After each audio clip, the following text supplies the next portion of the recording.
கிறிஸ்துவுக்குள் பிரியமானவர்களே, இயேசு கிறிஸ்துவின் நாமத்தினாலே உங்கள் அனைவருக்கும் அன்பின் வாழ்த்துக்கள். தேவனாகிய கர்த்தர் தாமே உங்களை ஆசீர்வதிப்பாராக.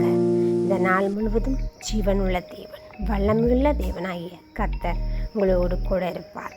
இன்றைய ஆசீர்வாதமான தேவ வார்த்தை: நம்பிக்கையிலே சந்தோஷமாயிருங்கள், உபத்திரவத்திலே பொறுமையாயிருங்கள், ஜெபத்திலே உறுதியாய் தரித்திருங்கள்.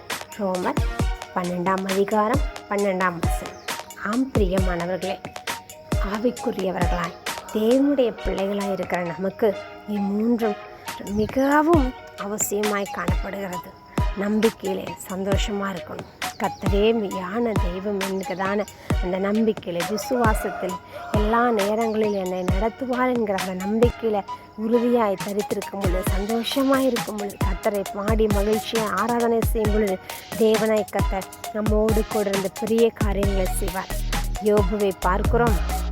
என்னை கொன்றுபட்டாலும் கர்த்தர் பேரில் நான் பற்றுதலாக இருப்பேன், நம்பிக்கையாக இருப்பேன் என்று சொல்லுவதை பார்க்கிறோம்.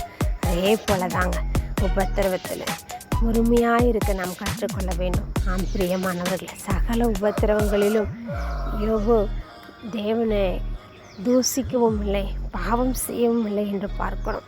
அவனமாகவே நம்மை ஆவிக்குரியதிலே நாம் காத்துக்கொள்ளுவர்களாய் காணப்பட வேண்டும். பிரியமானவர்கள், ஆதி சபையால் பொறுமையோடு கூட இருந்து ஊக்கத்தோடு கூட ஜெபம் பண்ணினார்கள் என்று பார்க்கிறோம். ஆதி பிதாக்கள் பொறுமையோடு காத்திருந்து சகல ஆசீர்வாதங்களையும் பெற்றுக்கொண்டார்கள் என்று பார்க்கிறோம்.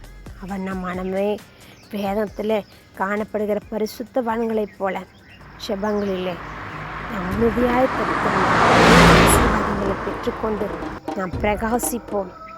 தானியேலோடு கூட இருந்து நடத்தின தேவனாய் கர்த்தர், உயர்த்தின தேவனாய் கர்த்தர் நம்மையும் ஆசீர்வதிக்க அவர் போதுமானவராய் இருக்கிறார்.